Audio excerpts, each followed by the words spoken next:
Bonsoir à tous, je suis très heureuse de me trouver là. Et je voudrais remercier le Forum Jésus-Messie qui me donne l'occasion de témoigner pour une seconde fois. J'ai déjà donné mon premier témoignage en duplex depuis la Grèce cet été. Et en fait, ce témoignage aujourd'hui sera une suite du premier témoignage. Donc mon propos sera principalement axé sur ce que le Seigneur a fait. Vous m'entendez ? Ouais. Sur ce que le Seigneur a fait pour moi et avec moi, pour que soit révélé son amour à mes deux frères aînés au moment de leur mort, donc qui étaient en fin de vie. Alors j'ai cru, j'ai vu et je veux parler, je veux témoigner que la miséricorde de Dieu est faite pour tous les hommes, et qui le craignent, tous ceux qui sont qui ont une recherche intérieure. Et que le Seigneur ne veut qu'aucune âme se perde.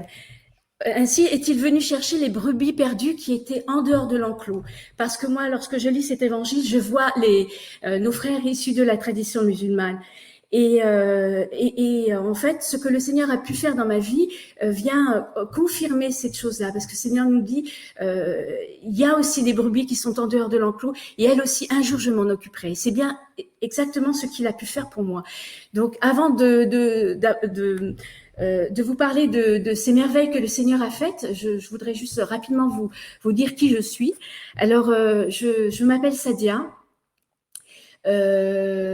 J'ai 27 ans en fait de baptême et 53 ans. Donc je suis née dans une fratrie de 9 enfants et je suis la 7e. Mes parents étaient kabyles. Je suis née à Paris. J'ai grandi dans une banlieue parisienne, dans une cité à forte immigration musulmane. J'ai grandi avec les appels du muezzin.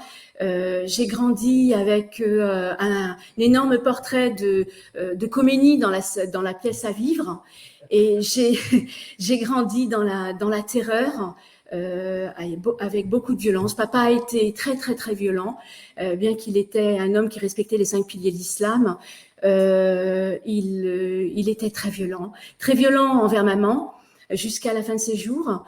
Et puis très très violent envers nous, principalement les filles, et envers moi parce que j'étais une tête dure, rebelle et intrépide, et je n'hésitais pas à m'interposer lorsqu'il battait maman. Donc, je me souviens, en sortant d'une tentative de suicide, avoir entendu mon père, qu'elle crève. Donc, moi, je sais que mon père ne m'aimait pas, et je ne l'aimais pas non plus. Donc, j'ai été une enfant assez, tête dure, je dirais, et très, très désespérée, très malheureuse. Mais également, j'étais une enfant curieusement rebelle et intrépide, mais paradoxalement, j'étais quelqu'un pétri de religiosité naturelle. Donc, je savais que Dieu existait. Et dans le peu de rapports que j'avais avec papa, j'ai eu la possibilité d'apprendre la shahada. Mais étant kabyle, il m'était impossible de comprendre cette langue arabe. On maîtrisait le kabyle, mais l'arabe, je ne comprenais pas du tout. Donc, tous les soirs, allongée sur mon lit, je priais cette shahada. Et au fur et à mesure que je grandissais, j'avais le désir de parler à Dieu et de crier toute ma souffrance. Et c'est ce que j'ai fait.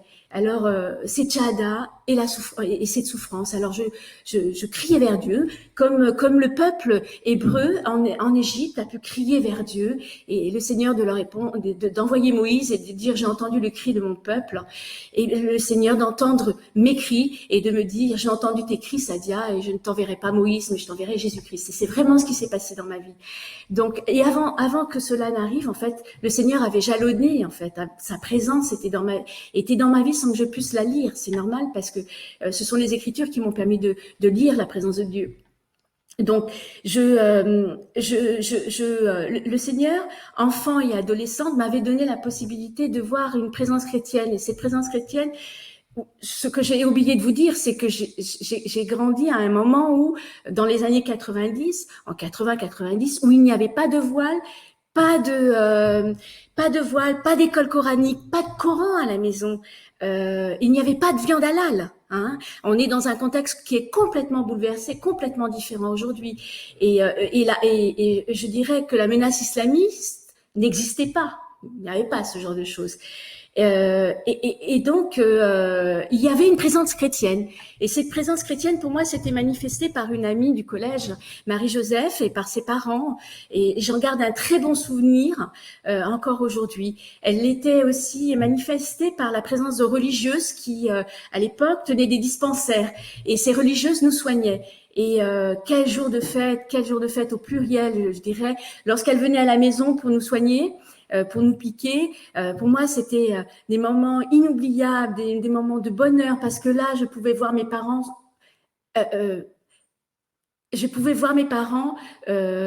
vivre humainement, c'est-à-dire que ils n'étaient pas là à se battre, à s'insulter, à se cracher dessus, mais ils étaient là à accueillir avec beaucoup de bonté ces religieux. C'était vraiment des rayons de soleil qui venaient à la maison.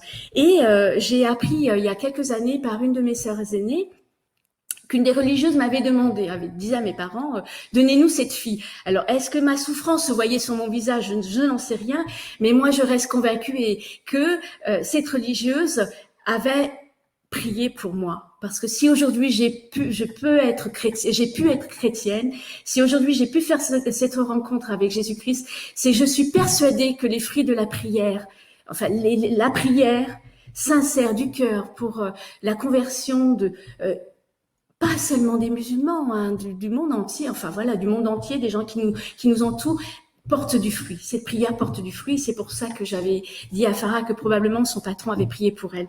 Donc, alors, cette récitation, comme je vous disais, de cette shahada nocturne et cette intimité que j'avais avec le Seigneur m'a permis en fait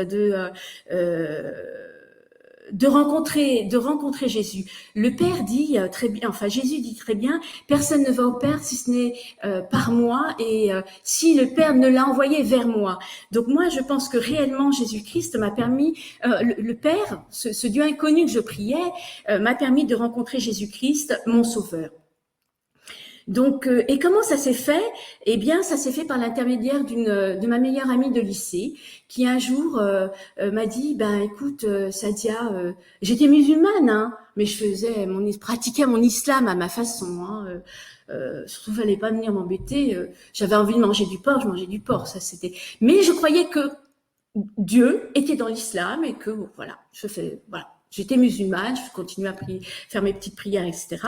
Et puis Gina me dit un jour, bah Sadia, moi j'ai rencontré Dieu, c'est Jésus-Christ. Et elle me dit, viens et suis-moi, à l'instar de Philippe à Nathanaël, si ça vous parle.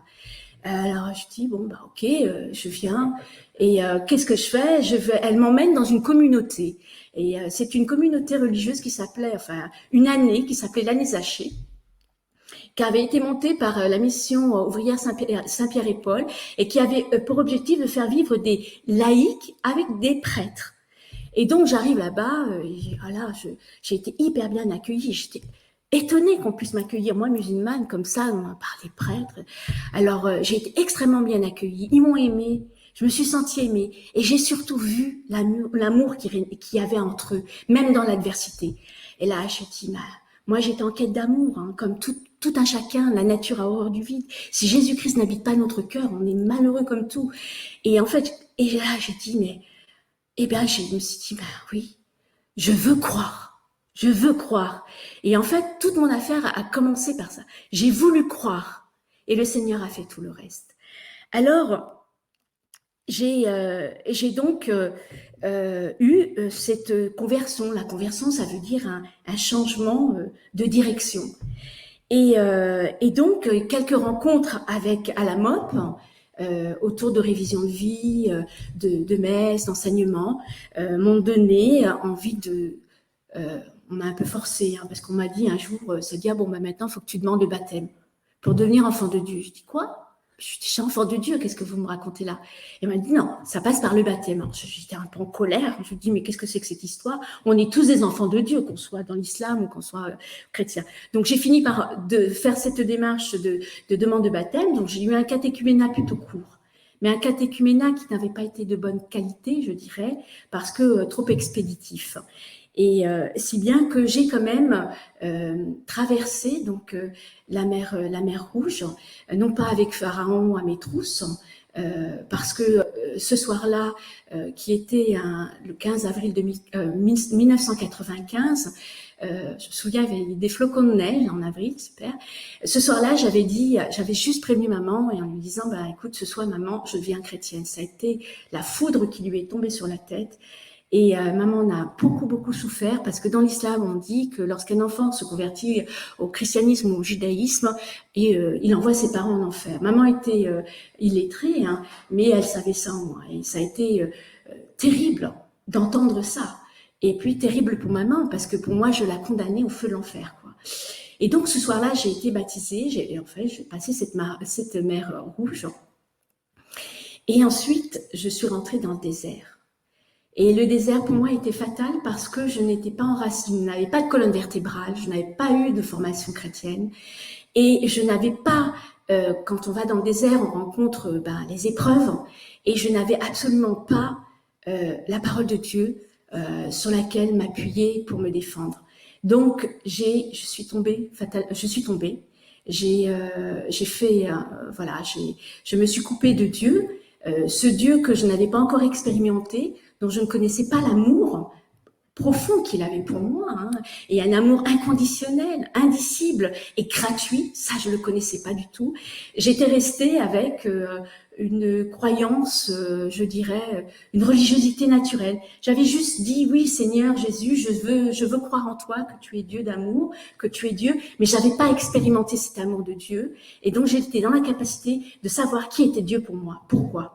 Parce qu'il se trouve que dans ces épreuves, le Seigneur avait permis que je parte, donc j'ai épousé un grec orthodoxe. Le Seigneur avait permis qu'en 97, je parte m'installer en Grèce. Et je suis arrivée dans ce désert. La Grèce, c'est très difficile parce que déjà, il y a la barrière de la langue. Et étant dans une religiosité naturelle, eh bien, j'allais à la messe le dimanche, mais sans absolument rien comprendre du tout. J'avais même pas conscience que Jésus-Christ était présent dans l'Eucharistie, réellement présent dans l'Eucharistie. Je ne comprenais absolument rien parce que les homélies étaient faites en grec ancien, la parole de Dieu n'en parlant pas. Donc, j'ai vécu dans cette ambiance de je vais à la messe sans me rendre compte sans nourriture, voilà. J'avais pas cette nourriture, un peu comme les Hébreux dans le désert avec cette manne qui ne voulait pas. En gros, ça ne me nourrissait pas. Et donc, les Hébreux ont murmuré après Dieu. Et moi, j'ai pas murmuré. Je suis juste tombée dans un piège qui était l'avortement. Et donc après cet avortement, je suis tombée dans une mort terrible. Je crois que le Seigneur a eu miséricorde de moi. Il m'a montré vraiment ma réalité. Il m'a montré à quel point j'étais pauvre, que j'étais misérable, que et il me fallait, parce que moi je croyais que ayant épousé la foi chrétienne, j'étais devenue forte, quoi. J'étais capable, voilà, de soulever des montagnes. Mais non, pas du tout. La force vient par la parole de Dieu, la force vient par l'Eucharistie, par les sacrements, et ça, moi je m'en étais privée puisque je ne savais pas que ça existait réellement. Et donc j'ai eu beaucoup de mal à me faire miséricorde pendant 16 ans. Et en fait, le Seigneur m'a permis de rentrer en France. C'était un signe de miséricorde. C'est pour ça que je vous parlais de la miséricorde de Dieu est faite pour tous les hommes, pour tous les hommes pécheurs, dont moi je faisais partie.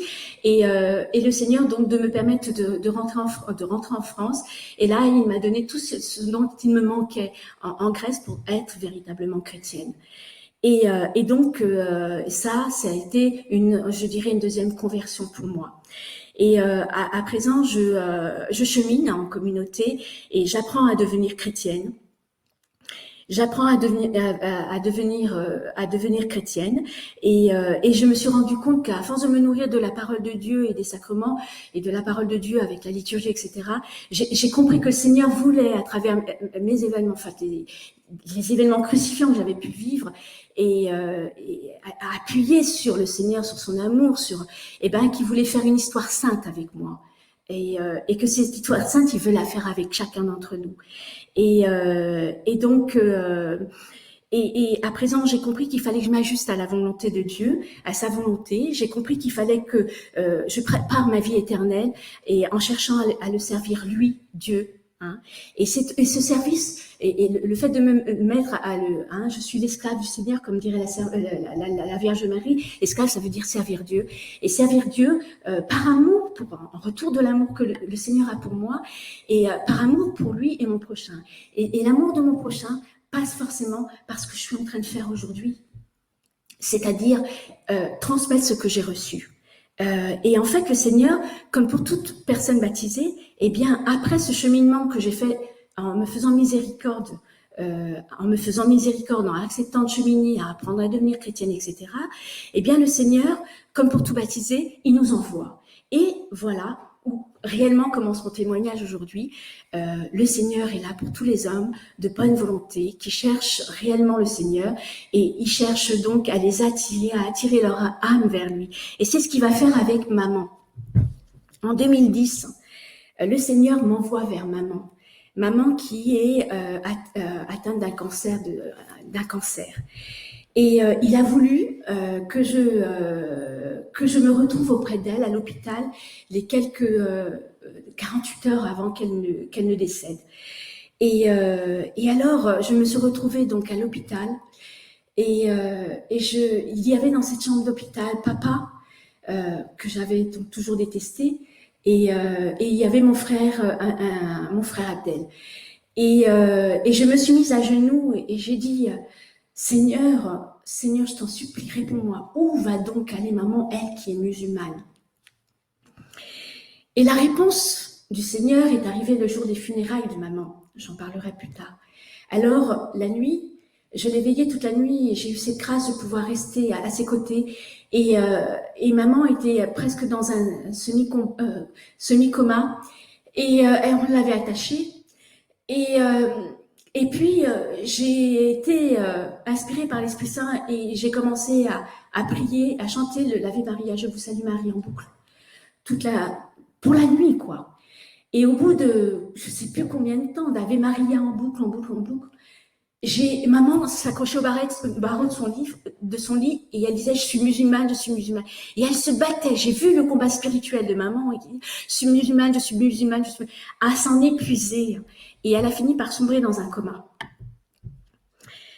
Maman est donc décédée le jour de la Sainte Trinité, fête des mères, le 30 mai 2010. Alors moi, j'ai vu mes frères, mes sœurs, quand j'ai su que c'était c'était son dernier jour, je suis partie, je suis rentrée, je venais de loin. J'ai pris le TGV, j'ai pris la fuite parce que je voulais pas assister à toutes ces lamentations, à toutes ces choses-là. Je suis quand même revenue le jour des funérailles, grâce à Dieu. Le Seigneur m'a demandé de revenir le jour des funérailles et grâce à Dieu parce que là, j'ai été témoin de quelque chose d'extraordinaire, donc de cette réponse que le Seigneur me donnait. Seigneur Jésus, où va donc aller maman? Et ma sœur Zaya, qui est allée dans le placard de maman, vous savez que dans l'islam, moi je découvrais, parce que j'avais jamais été à un enterrement, les femmes doivent se voiler la tête. Et ma sœur Zaya sort du placard de maman des foulards. Maman, elle m'a acheté beaucoup de foulards. Et elle sort du placard de maman un foulard et elle dit, bon bah Sadia, aujourd'hui, je te donne un foulard, c'est celui-ci. Il est à maman, mais je te supplie, ne porte pas aux funérailles. Et ce foulard, je l'avais attaché parce que quand il fallait des masques, je me suis dit, je vais me masquer comme ça. Et ce foulard, eh bien, il est magnifique. Et vous voyez, c'est grand cœur, Jésus, j'aime Jésus. Ça, mais vraiment, je me suis dit, mais c'est juste extraordinaire, Seigneur, tu es en train de me répondre que maman, elle est avec toi. Oh, j'étais aux anges. Et donc, pour moi, ça ne faisait aucun doute. Maman était auprès du Seigneur. Maman était bonne. Maman était pleine de charité envers les voyous, envers les drogués qui étaient assis au bas de l'escalier. Elle allait leur apporter à manger, etc. Maman, lorsque elle a appris que j'étais chrétienne, bien sûr, pendant un an et demi, c'était très difficile, mais elle n'hésitait pas à me dire à chaque fête, prie pour tes sœurs. À chaque fête, bonne Pâques. Joyeux Noël, etc. Et quand mes sœurs n'allaient pas bien, allume un cierge à maman à l'église, etc. Maman, c'était pas quelqu'un qui suivait l'islam en réalité. Elle priait à sa guise, enfin quand elle avait envie, etc. Mais bon, c'est une femme qui était qui était malheureuse parce qu'elle a été battue. C'est une femme qui n'a pas connu l'amour et c'est une femme qui désirait aimer. Maman, au lieu de nous aimer, elle nous mordait, elle nous frappait, elle nous donnait, elle nous violentait comme elle avait été violentée. Vous comprenez ce que je veux dire? Mais à côté de ça, elle m'a, combien de fois elle m'a maudit en me disant avant que je ne quitte la maison pour aller au lycée qu'une voiture t'écrase. Voilà, je recevais beaucoup de malédictions, des crachats, des choses comme ça. Mais je savais qu'elle avait un cœur d'or. Et je pense que vous voyez, voilà, le Seigneur, il appelle même les méchants. Moi, j'étais pécheresse, il m'a appelé, je continue à pécher. Il nous aime dans notre indignité. Et maman avait le droit à être sauvée, elle aussi. Alors voilà, ça c'était maman. Et donc, le jour de l'enterrement, je me souviens de mon cousin Germain, qui est imam, et qui a dit, ah oui, qui a dit, quand on enterre quelqu'un, les femmes sont impures. Elles ne doivent surtout pas approcher la fosse. Donc, que les femmes impures s'en aillent. Ne reste que les hommes pour prier. Et moi, j'ai dit, j'avais ma petite de 3 ans sur les épaules, j'ai dit, je ne partirai pas, je prierai pour ma mère. Il me savait chrétienne, évidemment. Mais j'ai vu que je aurais très bien pu me jeter dans la fosse. Il l'a pas fait. Donc, j'avais mon ange gardien, merci Seigneur. Et donc, il l'a dit, si vous voulez que votre femme, c'est le mensonge qui s'est exprimé, le menteur qui s'est exprimé à ce moment-là, si vous voulez que votre maman aille au paradis, il faut respecter les 5 piliers de l'islam. Eh ben, mon coco, t'as rien compris. Alors, voilà, j'ai témoigné auprès de mes frères et mes sœurs, mais bon, quand un aveugle, voilà, que celui qui a des oreilles entende et que celui qui a des yeux voit, mes frères et mes sœurs ne sont pas encore en capacité, en fait, à cette époque, en capacité de comprendre ces choses-là. Alors, ensuite est venue la culpabilité de mes frères, de 2 de mes frères, dont je vais vous parler, parce que le Seigneur va intervenir dans leur vie. Et mes 2 frères sont entrés, Adèle et Mohamed sont entrés dans une culpabilité parce que à cause de maman qui venait décéder, ils s'étaient rendus compte que ils n'avaient pas du tout aimé maman, qu'ils n'avaient pas montré de bonté envers elle. Et ils se sont culpabilisés. Et ces culpabilisés a eu raison de, enfin, a eu raison de leur santé. Et en fait, ils ont été rongés par le remords et ça va nuire gravement à leur santé. Et puis, Mohamed et Abdel n'étaient pas vraiment pratiquants, ils buvaient, ils fumaient, enfin voilà. Et puis, ils étaient surtout très, très, très malheureux dans leur vie. Et puis, il y a eu la culpabilité de papa. Et la culpabilité de papa, parce que papa, après, il a vu que maman, malgré tous les coups qu'elle avait pu recevoir, maman était bienveillante envers lui. Parce que papa était parkinsonien et maman, quelques années avant d'être appelée par le Seigneur, eh bien, elle s'occupait de papa, elle essayait de le stimuler, elle vraiment s'en occupait avec beaucoup de bienveillance, comme si c'était un enfant.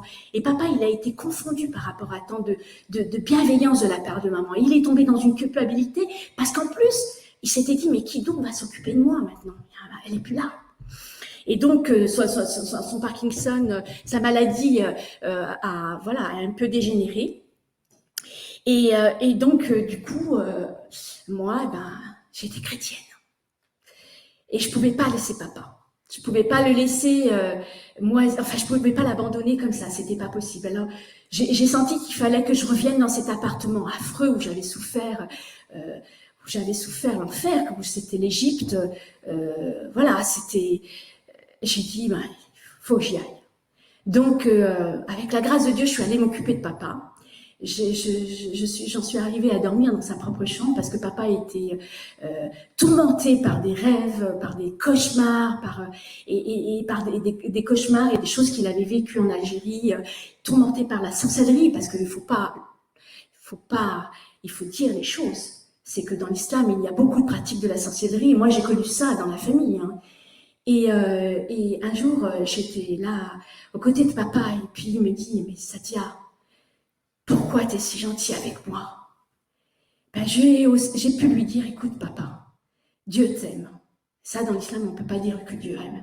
J'ai dit, Dieu t'aime et moi aussi. Alors ça, Je dis, mais Seigneur, tu as vraiment greffé à l'intérieur de moi un cœur nouveau, mais ça, je m'en rendais compte. Au fur et à mesure des événements, je me rendais compte que le Seigneur m'avait vraiment changé. Et il faut avoir des événements durs et des épreuves pour voir ce que le Seigneur fait dans nos vies, parce que autrement, on reste aveugle. Et voilà.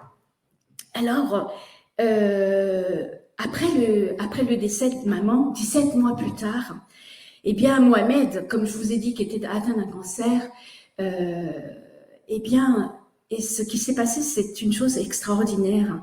C'est que Mohamed était atteint d'un cancer et il s'était beaucoup coupé de la famille parce qu'il avait il avait beaucoup souffert du rejet de papa, beaucoup souffert. Du coup, on n'a pas vraiment vécu avec Mohamed et il voulait pas nous voir. Enfin voilà.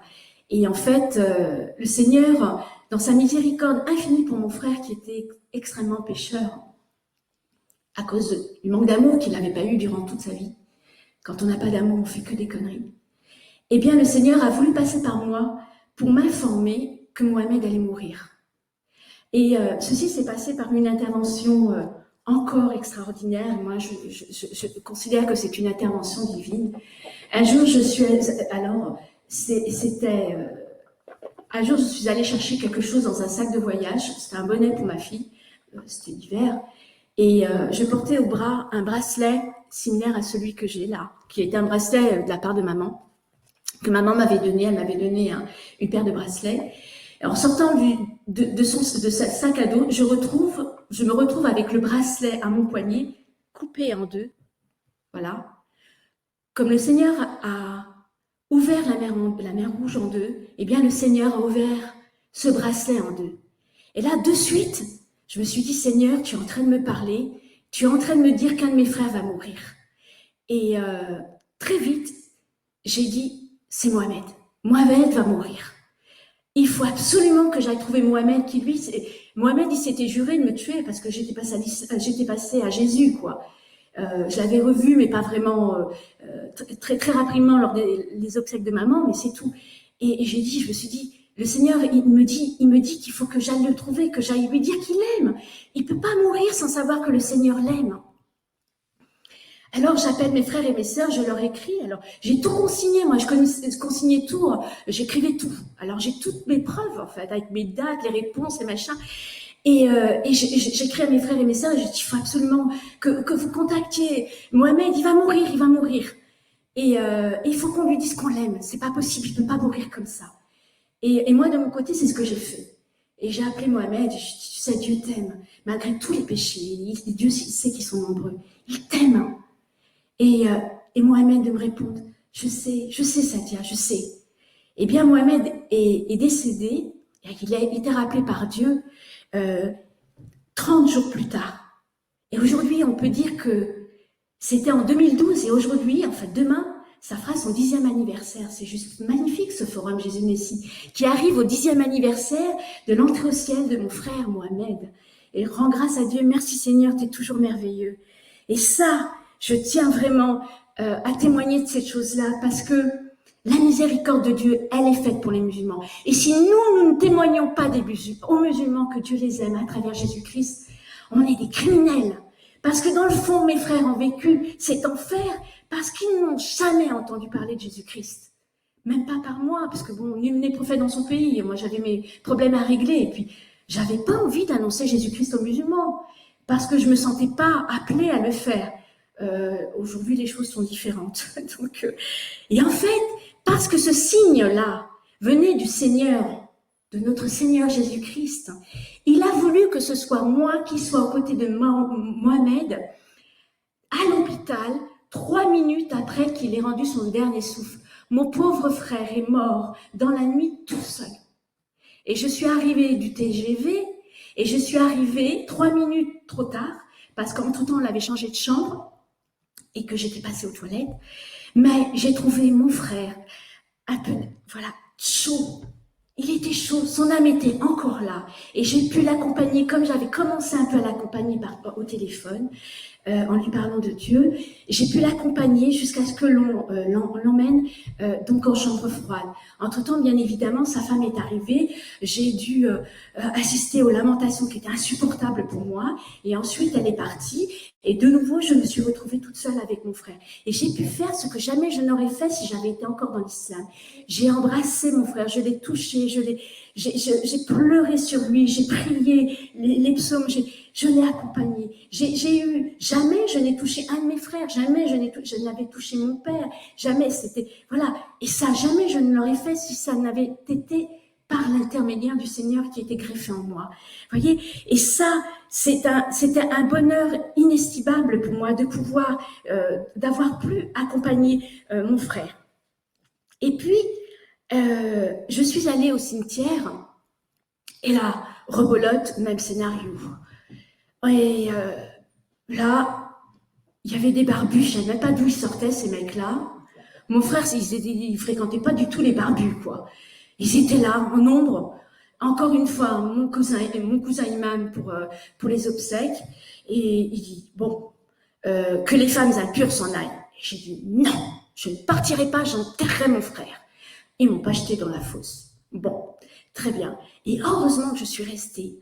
C'est parce que si j'étais partie comme ma belle-sœur et comme toutes les autres femmes, j'aurais jamais assisté à ce spectacle merveilleux auquel j'ai assisté.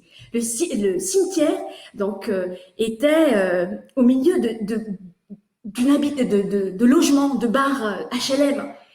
Et quand ils étaient en train d'enterrer mon frère, je tournais la tête à gauche. Qu'est-ce que je voyais accoudé au balcon d'un appartement, des petits enfants africains qui rigolaient.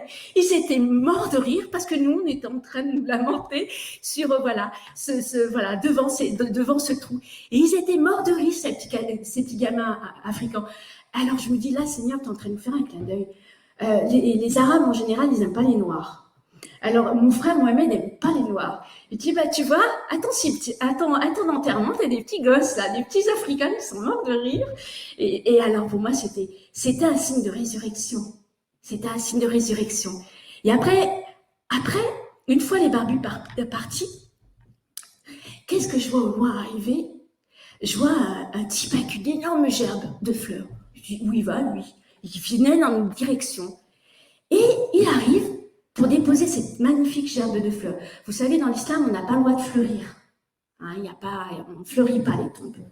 Et je dis, mais d'où il vient celui-là? Il regarde la carte. Eh bien, cette superbe gerbe de fleurs était envoyée par un copain de Mohamed, avec qui Mohamed, mon frère, avait fait les 400 coups, Michel. Archange Michel, magnifique. Et alors, j'étais encore aux anges. Et là, je me suis dit, mais Seigneur, qu'est-ce que t'es vraiment, Seigneur, voilà, il n'y a pas de mots à dire. La miséricorde de Dieu est infinie. Alors, le petit pincement au cœur, c'est de me dire, bon, quand même, si tu avais, Seigneur, si tu étais intervenu dans la vie de Mohamed quand il était dans le désespoir, sa vie aurait été tout autre, quoi. Sa vie aurait été tout autre. Mais c'est ainsi. On peut, voilà, ça reste de l'ordre du mystère. Et donc, après, voilà, je vais lire cette petite partie qui est un entremets, si vous voulez. Alors, vous me direz, pourquoi témoigner de cela à vous, mes frères en Christ, et à vous de tradition musulmane, parce que j'espère que le Forum Jésus-Messie pourra rediffuser voilà, tous ces témoignages et toute cette journée. Alors moi, je crois que le Seigneur me l'a demandé le 6 août. Il m'a demandé le 6 août 2020. À travers le 6 août 2020, juste pour vous rappeler, c'était le jour de la transfiguration de Jésus-Christ et je me trouvais en Grèce. Et la veille au soir, j'avais écouté une vidéo d'un garçon qui s'appelait Sergio, qui était catholique et qui était passé à l'islam. Et il était devenu un prosélyte de l'islam. Et un jour, ce Sergio se dit, mais j'ai fait les 400 coups comme Mohamed, j'ai fait que des conneries. Et puis là, je lis le Coran, et puis je vois que dans le Coran, il est dit, et je vous l'ai dit ce matin, le prophète dit, je ne sais pas ce qui va m'arriver, ni même à vous qui me suivez. Sergio se dit, mais attends, moi je suis dans l'islam. avec tout ce que j'ai fait, mais comment je vais être sauvée, quoi? Si Mohamed, le prophète, il sait pas ce qui va lui arriver, mais moi, alors, moi, je suis dans la, qu'est-ce qui va m'arriver, quoi? Là, il y a un problème. Et puis, il poursuit, il regarde encore le Coran, et puis il trouve, alors ça, je l'ai noté sur un bout de papier, hein, le lendemain. Et puis, il trouve, à une autre sourate, Allah qui dit, si tu as un doute par rapport au Coran, à la révélation, interroge ceux qui sont du livre, hein, ceux qui ont reçu le livre révélé avant toi, c'est-à-dire les chrétiens. Alors ici, moi je vais poser la question aux chrétiens. Comment je pose la question aux chrétiens? Je vais commencer par ouvrir la Bible. Et puis là, il a trouvé les évangiles selon Saint Jean. Il a dit, mais attends, je suis con. J'étais pourtant chrétien, je suis passé dans les... mais je me suis perdue. Et je retourne. Alors bon, évidemment, il est pas retourné à l'église catholique où il avait beaucoup trop de blessures et il est parti chez les évangéliques. Alors moi, je suis restée là, estomaquée. Je dis, mais attends, ça veut dire que tu as lu le Coran et tu n'as jamais vu ça? Alors je me suis endormie là-dessus, je l'ai envoyé à une copine, etc. Et puis je te rends compte, qu'est-ce qui ça, voilà, parce que sa fille s'était convertie à l'islam. Je dis, mais regarde ça, demain matin je me lève et je vais vérifier, je vais surtout vérifier les sourates pour voir si c'est vraiment vrai. Et le lendemain matin, c'est ce que je fais. Je prends un stylo à billes sur ce bout de papier qui est une enveloppe, et puis je commence à noter les sourates. Alors je commence à noter la première sourate, la deuxième, et avec un stylo à billes, et puis après, je tourne mon bout de papier, et puis je vais pour noter l'autre sourate. Et c'est justement celle qui dit, si tu as un doute, demande aux gens du livre. Et je veux noter cette sourate, je suis là à noter. Mais, pourquoi il n'écrit pas? Ah, mon stylo à billes, qu'est-ce qui lui arrive? Je le regarde, il n'a plus de mine. La mine avait disparu. Je dis, non, attends, Seigneur, qu'est-ce que tu me fais là encore? Bon, ok, d'accord, je comprends pas maintenant, mais c'est pas grave. Alors, je vais dans ma chambre, je vais prendre un stylo à plume et je poursuis. Ensuite, je prie les laudes et puis mon mari se réveille. Je dis, tu sais pas ce qui est arrivé? Alors, je commence à lui raconter. Je dis, mais bon, je comprendrai, je sais pas ce qu'il veut, le Seigneur, avec cette affaire. Donc on va aller au monastère, je dois acheter une icône pour le Père Jean, et puis après on ira en balade. Et à ma petite, je lui dis, écoute Joanne, il m'est arrivé un truc extraordinaire ce matin, je comprends pas, j'ai perdu une mine de stylo, alors si tu la trouves, tu me dis quoi. Elle me regarde, elle me dit, mais maman, je l'ai vue cette mine de stylo. Je lui dis, comment tu l'as vue et où? Elle me dit, écoute, j'ai pris le sac rouge là, et puis je l'ai secoué par le balcon, et puis la mine de stylo est tombée. Je lui dis, quoi? Bon, très bien, alors, tu dis le sac Peace and Love? Elle me dit, oui, le sac Peace and Love. Ah, oui, le Seigneur, oui. Le Seigneur, il tient toute la terre, y compris les musulmans. Alors, vous voyez, c'est même pas Peace and Love, parce que c'est le Peace and Love à l'envers. Voyez? Alors là, je me suis dit, Seigneur, tu es en train de me dire que les âmes des musulmans sont dans tes mains. Gloire à Dieu, Seigneur. Jour de la transfiguration, pour moi, c'était extraordinaire. Et donc, voilà. Et donc, je voulais vous dire que depuis le 6 août 2020, je me suis dit, quelque part, le Seigneur me demande quelque chose par rapport aux musulmans. Mais ça, je n'ai pu le comprendre qu'après la rencontre avec Jésus Messie. Donc, je reviendrai là-dessus. Et la deuxième raison, après ce signe, pour moi, extraordinaire que j'ai eu, la deuxième raison, je voudrais vous dire, bon, ça, vous avez dû comprendre depuis toutes ces conférences et tous ces témoignages depuis ce matin, que nous avons donc un Père commun, qui est Dieu, et qui n'est pas Allah des musulmans. D'ailleurs, Paul dit aux Athéniens, vous adorez un Dieu lointain, un Dieu inaccessible, un Dieu inconnu. Et c'est exactement le cas de l'islam. Donc, nous avons cette grâce de pouvoir, par Jésus-Christ, connaître le Seigneur, connaître Dieu le Père. Pourquoi garder cette grâce pour nous-mêmes? Pourquoi garder ce trésor enfoui pour nous-mêmes? On n'a pas le droit. Et parce que tout homme a le droit de connaître Dieu et de quel amour il est aimé par le Christ. Il n'y a pas de mektoub. On en a parlé, Jean-Yves en a parlé tout à l'heure. Il n'y a pas de mektoub. Dieu veut sauver tous les hommes de l'enfer. Et l'enfer, il commence ici-bas, quand on est coupé de la vraie vie qui vient par Jésus-Christ. L'enfer commence ici-bas. L'enfer a commencé pour mon frère. L'enfer, mon frère l'a vécu moi-même. Moi aussi, j'ai vécu l'enfer. Et la miséricorde de Dieu est pour tout homme qui veut être sauvé. On ne peut pas se sauver soi-même. Sauvé du péché, car tout homme est pécheur. Tout homme est pécheur. Et moi, je l'ai été, je le suis encore, malheureusement. C'est le sang précieux de notre Seigneur Jésus-Christ qui nous lave de nos péchés et non les ablutions. Voilà, Dieu met devant nous le bien et le mal et il ajoute « choisis le bien ». Voilà. Et malheureusement, dans l'islam, la notion du bien et du mal est inversée. D'accord?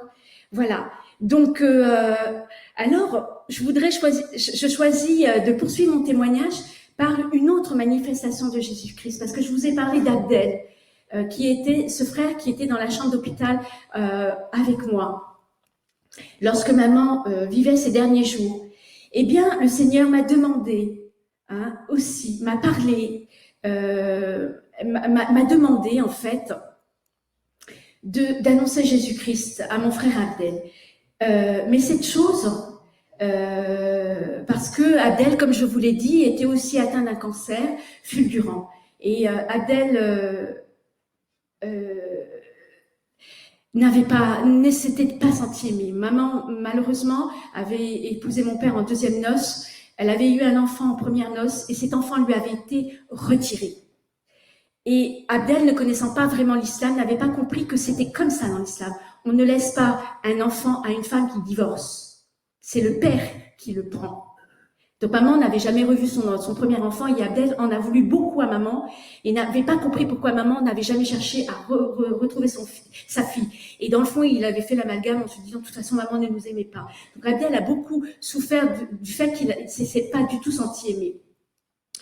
Donc le Seigneur a voulu donc que je lui annonce son amour. Mais cette annonce d'Abdel, alors c'est faite en amont. En fait, j'ai eu la grâce en amont de pouvoir voir Jésus-Christ dans l'Eucharistie, dans le pain eucharistique. Et ça s'est passé 3 semaines après une confession une très longue confession que j'avais eue avec un prêtre pakistanais que le Seigneur avait mis dans ma vie, pour que je puisse arriver à me faire miséricorde de moi-même du péché que j'avais commis en Grèce, ce péché d'avortement. Parce que pendant 16 ans, j'ai vécu avec ce péché, ce péché d'avortement, bien que j'avais reçu l'absolution, je vivais avec cette culpabilité qui m'habitait encore. Voilà. Et le Seigneur donc m'a permis de vivre cette confession d'1 heure et demie avec ce prêtre pakistanais qui connaissait très bien l'islam. Et quand on est dans l'islam, on est quand même marqué beaucoup par la loi, beaucoup marqué par le châtiment, beaucoup marqué par le fait que Dieu est dur, quoi. Dieu. Et donc voilà. Moi, quand j'ai été baptisée, j'ai pas reçu de prière d'exorcisme. Je pense qu'il restait quelque chose encore en moi. Et donc, donc Seigneur, donc je vivais une Eucharistie dans une communauté, dans le chemin néo-catéchuménal, et puis à un moment donné, j'ai demandé au Seigneur de se montrer. Bon. Et le Seigneur que j'avais reçu dans le creux de ma main, c'était du pain azime, s'est montré à moi. Donc, pour moi, ça a été une fois de plus une manifestation, en fait, la manifestation du Seigneur qui me montrait toute sa puissance, son amour pour moi, qui me considère encore d'une grande indignité. Et en fait, j'ai compris 3 semaines plus tard pourquoi le Seigneur l'avait fait. J'ai compris que le Seigneur le faisait aussi pour me faire rentrer dans encore une fois de plus, un peu plus davantage dans la mission. Parce que 3 semaines plus tard, 3 mois plus tard, vraiment 3 mois plus tard, jour pour jour, mon frère Ziad, le Benjamin, qui est encore dans l'islam, m'appelle en pleurs et me dit Sadia Abdel est atteint d'un cancer, du cancer, tu le sais, mais en dernière phase. Il va mourir. Alors il était désespéré, mon frère est dans l'islam, donc il est désespéré. Alors moi je dis écoute, je raccroche, j'essaye de lui parler de la vie éternelle, je lui dis t'inquiète pas et tout. Et puis je raccroche et puis bon, je vais donc prier et je vais prier donc par Marie. Donc je fais mon chapelet, je fais oraison et puis après je dis écoute Seigneur, maintenant Seigneur dis-moi, je touche la Bible hein, donc qu'est-ce que je fais? Je vais pas laisser Abdel dans les mains de Ziad. Il va l'accompagner, il va nous le convertir à l'islam, c'est pas possible. Donc Seigneur, qu'est-ce que je fais? Alors le Seigneur de me donner Galates 1:6-17, poignant, réponse mot pour mot à ma supplication, enfin à ma prière. Et je vais vous la lire. Et il dit donc Paul aux Galates, eh bien, si nous-mêmes, si un ange venu du ciel vous annonçait un évangile différent de celui que nous avons prêché, qu'il soit anathème. Sachez-le, en effet, mes frères, l'évangile que j'ai annoncé n'est pas à mesure humaine. Ce n'est pas non plus d'un homme que je l'ai reçu ou appris, mais par une révélation de Jésus-Christ. Ce n'est pas non plus d'un homme que je l'ai reçu ou appris, mais par une révélation de Jésus-Christ. Alors pour moi, c'était clair, il était en train de me dire, le Coran se dit être venu de l'ange Gabriel, connerie, et puis d'un homme, Mohamed. Alors moi c'était clair, il était en train de me dire, écoute Sadia, ça suffit cette histoire de Coran et d'islam, tu vas lui annoncer mon amour. Voilà, c'est ça, c'est exactement ce que ça voulait dire. Alors, illico presto, je prends un billet TGV, j'écris à mon frère 8 pages, témoignage, et là, à mon frère Abdel, parce que je pouvais pas, j'avais une vie de famille, enfin voilà, je pouvais pas. Et là, je lui écris, je lui envoie la Bible, et là, dans mon témoignage, ben, je fais exactement un peu ce que je fais aujourd'hui. Je lui ouvre les yeux sur l'origine de nos souffrances, de la violence, de la sorcellerie, de la pratique religieuse de papa. Je lui écris, je lui envoie des SMS, je lui parle de Jésus-Christ. Et puis à un moment donné, j'étais pleine du feu de Dieu, et puis j'étais en train de le harceler. À un moment donné, je lui dis tu te calmes, tu gardes un peu de distance. Et puis j'arrêtais de lui écrire et même de lui téléphoner parce que j'étais sans cesse en train de lui parler de Jésus. Et puis alors, je me suis un peu calmée. Et puis après, j'ai repris contact avec lui. Je lui ai demandé pardon. Je lui ai dit pardonne-moi parce que je lui ai dit ça, voilà. Je ne pouvais pas ne pas te parler de Jésus-Christ. Alors, je me suis dit à un moment donné qu'il fallait que j'arrête de te harceler. Mais il me dit, mais Satia, si tu savais le bien que tu me faisais, si tu savais le bien que j'aime quand tu me parles de Jésus-Christ. Eh bien, Adèle, donc, a vécu encore un an, à peu près 1 an et demi. Et il a réussi à apostasier l'islam. Et publiquement. Et à accueillir Jésus-Christ dans son rêve, dans sa vie. Je ne connaissais pas le Forum Jésus-Messie. Je ne connaissais pas la mission Izmérie. Je ne connaissais personne sur la région parisienne pour lui envoyer un prêtre, pour qu'il puisse au moins, il avait probablement ce désir de baptême, mais au moins être baptisé. Et donc, bien entendu, dans ma folie, j'ai annoncé Jésus-Christ à Abdel, mais j'ai aussi annoncé Jésus-Christ à mon frère Ziad, qui était à fond dans l'islam. Et j'ai eu le droit à la fatwa. Et oui, enfin, je veux dire, il s'est pas déplacé. Enfin voilà, il m'a pas menacé, mais il m'a sorti la généalogie de mes parents, me disant que j'en faisais pas partie, d'une violence extrême, etc. Et donc, voilà, j'ai pas pu me déplacer pour voir mon frère Abdel, mais en tout cas, je sais une chose. C'est qu'Abdel a accepté Jésus-Christ dans sa vie et il s'est senti aimé par le Christ et que on n'apostasie pas l'islam à la dernière minute parce qu'on se prend les foudres de tout le monde au moment où on a besoin d'amour, d'être entouré. Abdel a fait le choix de dire allez au diable. Voilà. Et en fait, qu'est-ce qui s'est passé? C'est que ma famille a fait pression sur sa femme en disant on veut quand même faire les obsèques musulmanes. Sa femme et son fils ont été vraiment harcelés et il y a eu quand même une mise en bière musulmane, mais il a été donc enterré dans un carré laïque et donc sans la cérémonie religieuse. Et encore une fois, à ce moment-là, petit clin d'œil du Seigneur, au moment où ma belle-sœur va acheter des fleurs, c'est une inconnue qui va payer la note. Bon, bah pour moi, je me suis dit, la Vierge Marie est c'est un peu mêlée de toute cette affaire. Et comme cette parole de Dieu, Galates 6,17, avait été donnée par le Seigneur, eh bien, il a fallu que les seigneurs, alors certainement pour, je savais qu'un jour je témoignerais de ça. D'ailleurs, j'ai témoigné de ça très vite à un prêtre, à mon prêtre, qui était aussi mon presbytre et puis mon confesseur. Et alors, jamais eu un mot de retour, hein, mais parce que cette parole était donnée par Jésus-Christ, pour que j'aille annoncer Jésus-Christ à mon frère Abdel, eh bien, un an, jour pour jour, le 3 octobre 2016, l'Église va donner pour la messe, eh bien, va donner Galates 1,6-17. Voilà. Et donc, moi, ça me réconforte parce que parfois, quand on est l'objet quand on n'est pas l'objet, mais quand on reçoit beaucoup de grâce, ben, il y a quand même un petit vilain derrière qui nous dit tu te racontes des histoires, c'est pas vrai, c'est le hasard, or ceci, or cela. Seulement là, c'est la parole de l'Église, hein. C'est la parole, c'est la messe du jour, Galates 1,6-17, le 3 octobre 2016, alors que Jésus s'est manifesté dans l'Eucharistie, dans ma main, dans le creux de ma main, le 3 octobre 2015, ça ne peut faire qu'aucun doute que le Seigneur est passé par là.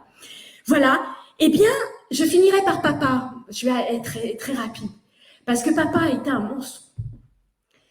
Mais, toujours le Seigneur, dans sa miséricorde, le Seigneur m'a pas envoyé par papa. Par contre, implicitement si, parce que je l'ai veillé quelques jours, et puis parce que je lui ai dit que Dieu l'aimait, et parce que j'ai réussi à aimer mon père. J'ai compris pourquoi mon père était violent, parce que le Coran le justifiait, hein. Si ta femme n'est pas obéissante, frappe-la. Donc ça m'a permis de comprendre que papa ne faisait qu'agir bêtement, comme un mouton, voilà, sans discernement, sans intelligence. Et donc papa a vécu 7 ans de purgatoire dans sa maladie. Il a souffert. Et papa, il m'est arrivé plusieurs fois de lui dire prie pas.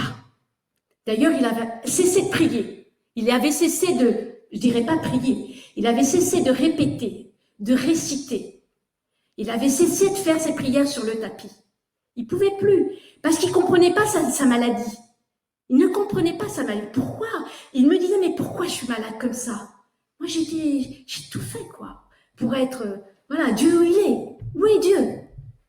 Et je dis, écoute, papa, tu pries plus, mais parle à Dieu. Parle-lui, rentre en contact avec lui. Dis-lui tout ce que tu portes sur le cœur. Et moi, j'ai vu papa, donc en cette année, un monstre devenir un petit agneau, avec une gentillesse, une bonté. Et je rends grâce à Dieu parce que c'est mon frère dans l'islam, Benjamin, et que Dieu m'écoute aujourd'hui, parce que voilà, toute âme a besoin d'être sauvée, qui a eu miséricorde de mon père et qui l'a pris chez lui pour s'en occuper. Donc, quand même, ils ont de la bonté qu'on n'a pas forcément nous chrétiens. Et donc, il s'est occupé de papa, et papa est décédé un 1er novembre 2018. Ben, je trouve que le jour de tous les saints, c'est quand même marquant. Et avant qu'il ne rende l'âme, il est mort à 11h, 11h10. Et je me souviens que cette nuit-là, vers 3h du matin, j'avais été réveillée subitement et j'ai su que papa allait mourir. J'ai dit, papa, il est en train de mourir. Et j'ai prié l'heure de la miséricorde à ce moment-là. Et le lendemain, donc au lever, en fait, à 11h, je reçois un SMS de mon frère Zéal qui dit, papa est décédé.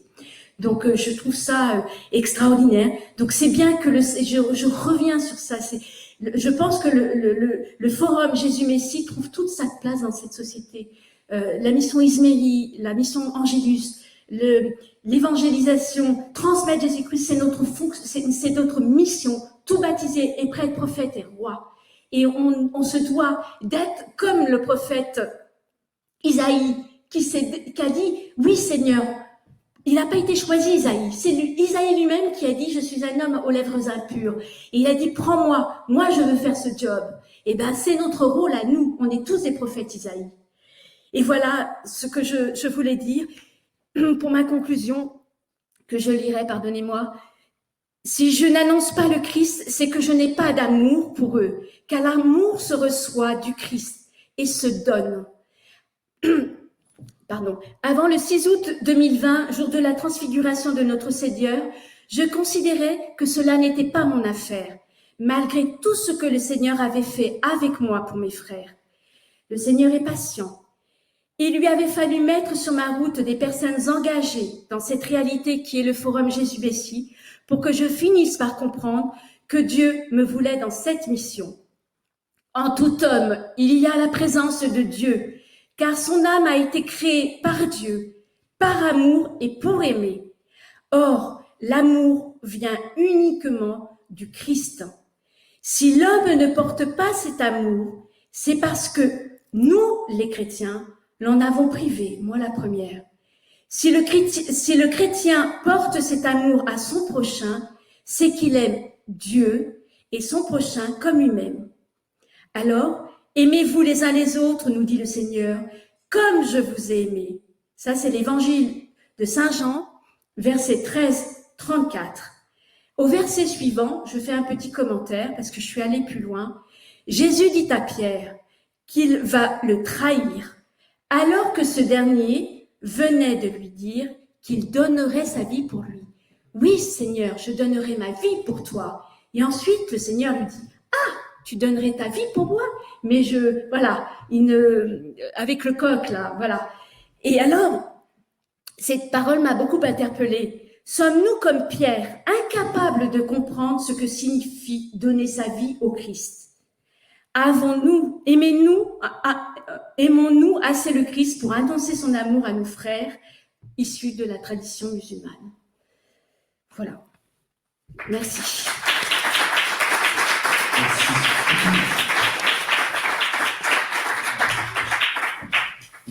Merci Sylvia, pour ce témoignage très poignant et puis avec beaucoup de feu. Alors moi je voulais faire une annonce, mais financière, pour dire que si vous voulez nous soutenir pour qu'on continue à organiser ces forums, vous pouvez faire un don. Je sais que beaucoup d'entre vous l'ont déjà fait, mais je le redis. À l'association qui s'appelle Dialogue et Annonce. Donc il y a Anne qui est là, qui tiendra la sortie avec une corbeille. Et si certains veulent aider, vous êtes les bienvenus. Et en tout cas, notre souhait pour les prochains mois, c'est qu'il puisse y avoir peut-être cette mission de rue avec Christophe, qui se mette en place, parce que je pense que c'est quelque chose de très concret. C'est pas du tout inaccessible, c'est ce qu'on a essayé de vous faire passer comme message. Et en tout cas, lancez-vous, parce que vous verrez, on y trouve beaucoup de joie, en fait. Beaucoup de grâce, beaucoup de joie dans cette annonce